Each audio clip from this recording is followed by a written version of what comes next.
her get a position. She came to Probably this year by like 5. she sat right there. Oh, okay. And look, She's pretty. Yeah. we get people. And that happened last night. So I could throw the walk. Seriously? I'm trying to keep up with her. Make sure she knows that, you know, everything's gonna be okay. I was there during the walk. I mean, I was there, so I saw her, I think. Yeah. But, so, yeah. It's her. Then, How's your food? I hope. Very evil. What is it? are you okay? Good. Nyla, the closing prayers, I got it there, too, for you. Thank you. All right. I like that. I like that. I like that. That's good. I like it.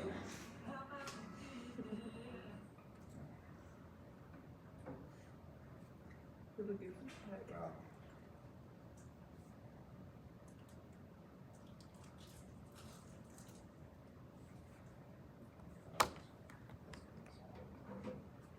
All right. Make sure I got that turned down because the Packers game's gonna be on. I'm gonna get updates. The- I'm running behind on You got that? the Vince, you got one? Okay. reading challenge. I got one more. 4 books behind. Oh, yeah, I already got it written on it. Okay. All right, guys, we'll go ahead and get started. We're a tight knit group tonight, so, announcements tonight. So, tomorrow we've got, a van going up to the Islamic Center of the Quad Cities. And then Sunday night, if you want dessert, we're gonna do dessert devotionals instead of dinner devotionals, about 8 o'clock. There's a lot of meetings going on Sunday night, so we're gonna have dessert and we're gonna talk about biblical interpretations. And then next Tuesday, the Hughes Library again, chaplain chat from 11 to 12:30. October 4th at 3 to 3:30 is one of the fun events or fun worships. It's the feast day of St. Francis.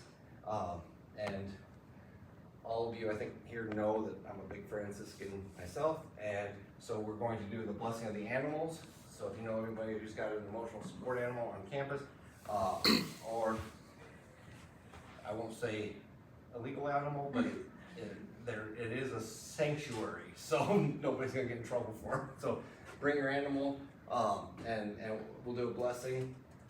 What else? And that's at the Trubeck Amphitheater. And then worship next Thursday night probably will not happen because the trustees are in town, and I think I have to go do a blessing for their dinner on Thursday night. So, but I will shoot emails out to everybody, whether it is or not. And then, of course, the 12th to the 14th, there is a Google Doc form that Fatima created, and if you're interested in the fall work trip, go ahead and sign up for that. So that's our announcements.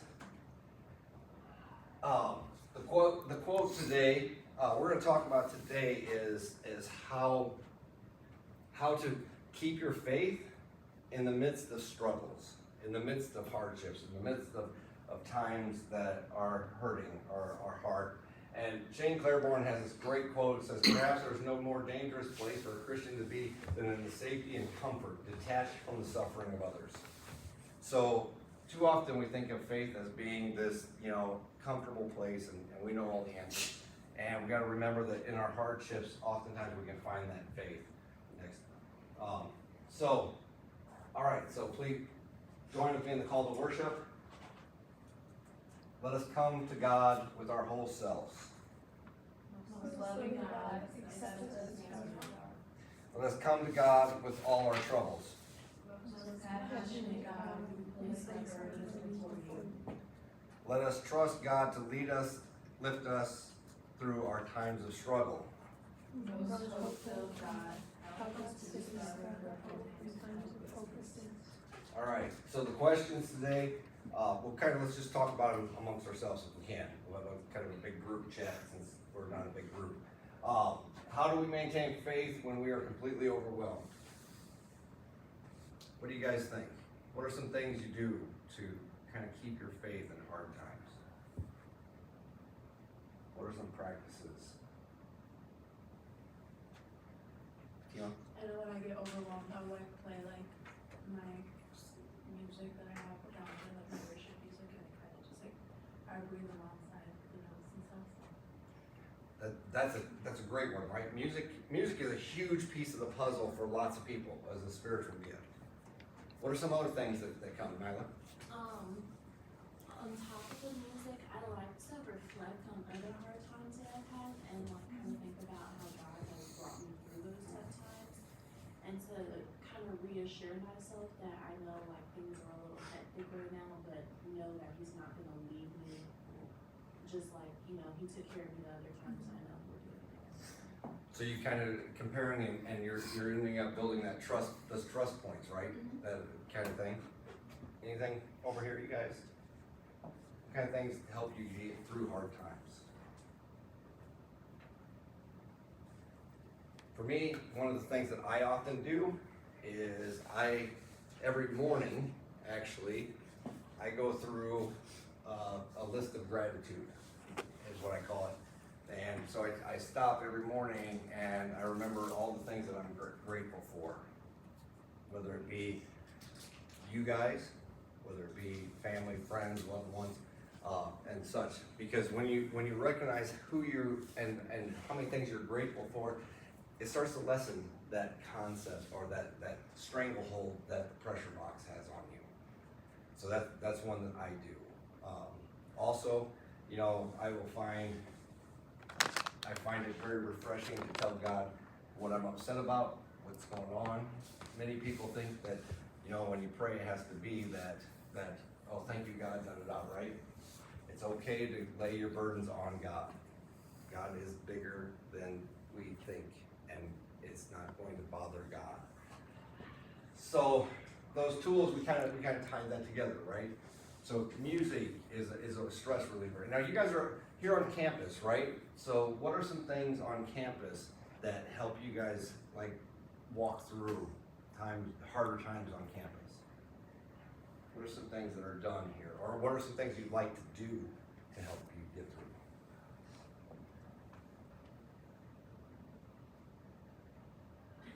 All right. Fema. Have little movie nights with friends, or go on nice little walks. Yeah, walks are great. Walks are really, really good. Friends gathering, whether movies, whether it be shows, whether it be what have you, right? Just getting together and connecting with each other, that's always a good one, right? So just we were just talking about it, right? Fall break's coming up, right? Midterms are here. The stress angles are amping up, I'm sure, for each of you. So just know that there are resources and there are things to help you get through it in your faith lives. All right. Okay, Anna, you can stay right there. Perfect, thank you. Dear God, we come today at a time when we can be overwhelmed and dismayed at what is happening in our lives individually as well as collectively. Help us to look to you for guidance. Teach us to trust that you will walk us through the valley of darkness and lead us out of the shadow of death. Let us be willing to see the suffering that takes place and teach us ways to walk into that suffering and help transform it into hope. When we are lost and struggling, help us to lift our burdens and lay them at your feet, knowing that you are a beacon of hope. Let your guiding light teach us to embrace a center of hope in our lives that cannot be destroyed by our circumstances. Empower each of us to weather the storms and seek to share your light out into the world. All of this we lift in the precious words you have taught us, our Father, who art in heaven, hallowed be thy name. Thy kingdom come, thy will be done, on earth as it is in heaven. Give us this day our daily bread. Forgive us our debts, as we forgive our debtors. And lead us not into temptation, but deliver us from evil. For thine is the kingdom, and power, and the glory forever. Amen.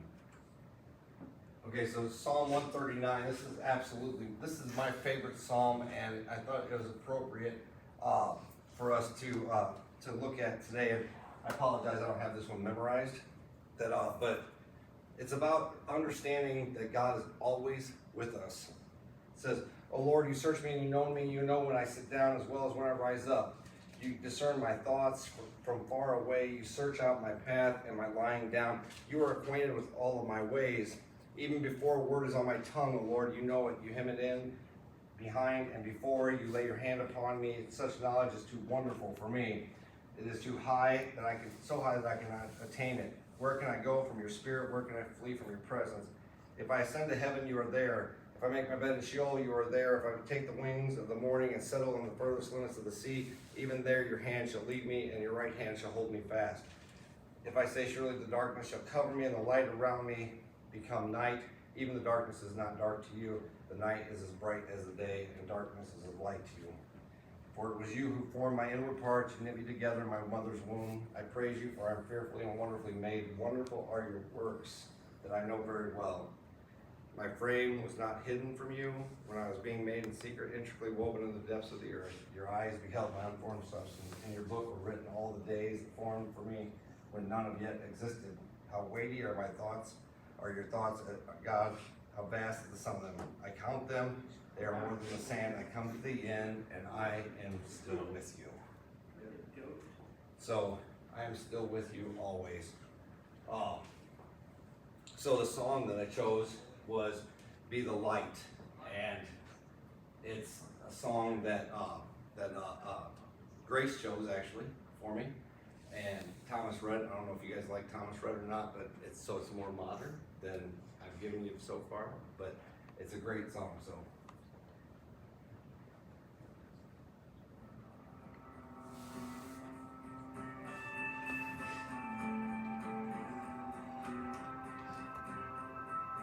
In a time full of war and big peace, in a time full of doubt, just believe.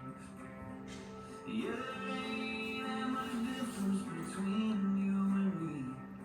In a time full of war and big peace, in a world full of hate, be a light.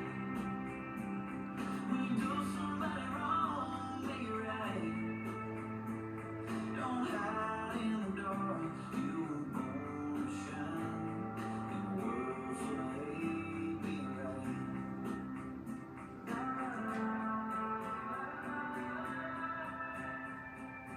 In a place that needs change, make a difference.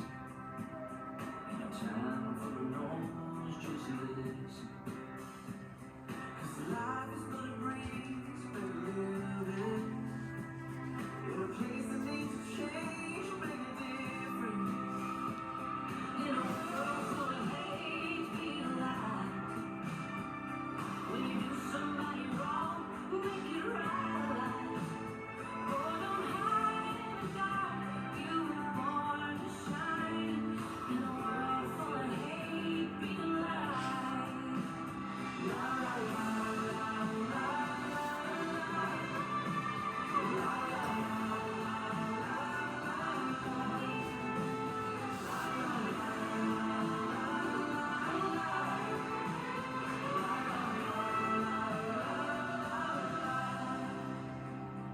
In a race that you can't win, slow it down. Yeah, you only get one go round. 'Cause the finish line is 6 feet in the ground. In a race you can't win, just slow it down. In a world full of hate, be alive. When you do somebody wrong, make it right, make it right. Don't hide in the dark, you were born to shine. In a world full of hate, be alive. It's hard to live in color when you just see black and white. In a world full of hate, be alive.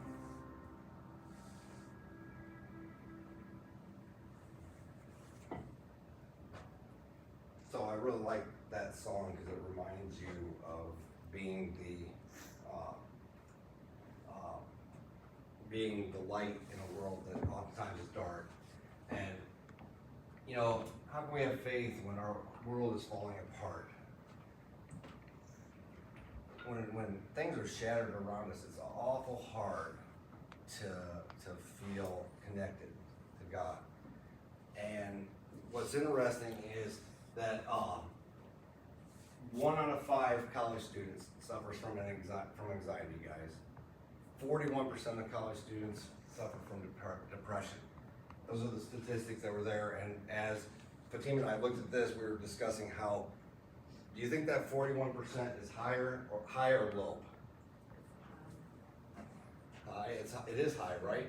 The problem is that there's so much statistics that show that kids or college students don't always admit when they're depressed, right? So how high do you think that can go? It's over 50%, I'm sure. So this is why, it's important to understand that you're not alone. You're never alone, and that there's people that are here to help, but the higher power in our lives is there as well. So when Shane Claiborne says we can't be detached from the suffering of others, part of the reason I think that we have those high numbers, guys, is that we are detached. We try to detach and be individualistic and siloed. And God calls us into community, right? The beautiful thing about Psalm 139 is it reminds us that God is in communion with us, walking with us always, connecting with us deeply. And so when Shane hits this point, that when we detach ourselves from others, when we don't reach out and connect with others, then you start to lose that sense of what God calls us to innately become, and that's in community with each other. So Dietrich Bonhoeffer, one of my favorite theologians, says this. He says, "Death is hell and night and cold if it is not transformed by our faith. But that is just what is so marvelous, that we can transform death." We can transform death. You see, too often I think we live in a culture that is more defined by what we can't do or what we're scared to do, rather than what we can do and what transformation can happen. True transformation is alive and well in our faith journeys, in our faith lives. But we have to be willing to risk it and to go for it. We have to be willing to share our pain and our suffering, because then we connect with each other on a deeper level and we truly become united and in communion with each other. So Pope Francis says this: having faith does not mean having no difficulties, but having the strength to face them, knowing that we're not alone. Do you see the trend here? Everything is about not being alone. We are not alone.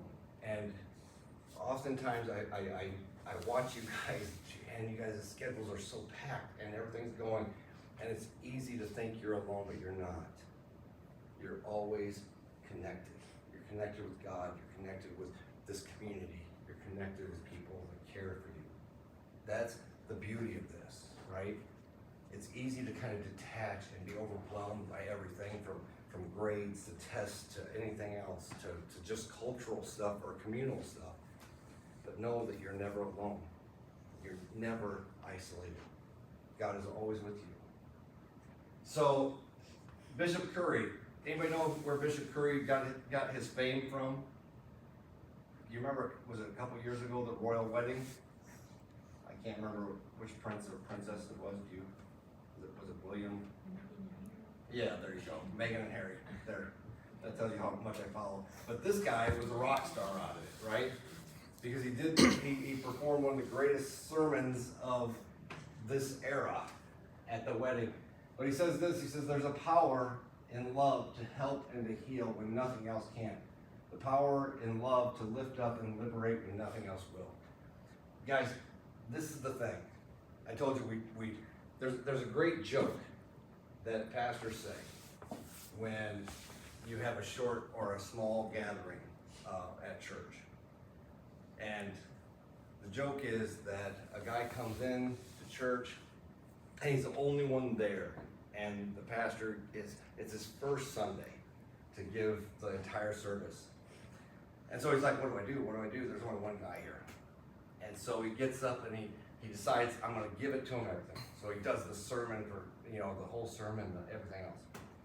And so they're leaving, and the guy looks at him or shakes his hand, and the priest says, "Well, how did it go?" And he said, "Oh, Father, it was great." He says, "And, I'm a butcher." And Father says, "Oh, that's great." And he says, "What did you think of my service?" And he says, "Well, as a butcher, when I only have one customer come in, I don't sell him the whole cow." So he was telling the guy, make it short, right? So I've told you guys I'm gonna shorten this up a little bit, right? But the important piece of the puzzle and the baseline for this is exactly what Bishop Curry says. Your faith life has to revolve around one thing, and that's love. A love for God, a love for yourself, and a love for community. God's creation is this amazing gift that we get to be around each and every day. I was telling somebody the other day, I got a call from one of my former congregants, and they were asking how everything's going. And I said, I absolutely love watching you guys' creativity, watching the energy and excitement, because that's community. That's what community is about. So one thing to take away from every bit of worship that you come to is this, that you're loved by God, that you may be struggling, and you may feel like you're beaten, and you may feel like you're lost, and you may feel broken, but you're loved by God. And when your faith is low, and when you're hurting and lost, God will lift you. You guys know the footprint poem, right? There's two sets of prints, but then there's one in the hardest time. And what's that say? That's when God carried you. Trust me, that's what happens. So truly know that when you struggle, that there's people here in the community to help you, and God is always walking with you. All right, Nella, you can sit there. Almighty God, thanks for all that you do for us, and never let us forget even when things are hurting and lost. You are ever present with us. As we come to the end of this worship experience, let us look to build our faith each day, and let us be willing to share with others the gifts that you have bestowed upon us. Amen. Thank you guys. Enjoy the rest of your night. Breathe a little this weekend, because I know homecoming week is nuts. So, but enjoy it. Stop all the time and enjoy homecoming. Cherish what you have here. Get yourself some chocolate before you go. And never forget to root for the Packers tonight. Oh. The other team, not the Packers. Go in peace, you guys. Thank you.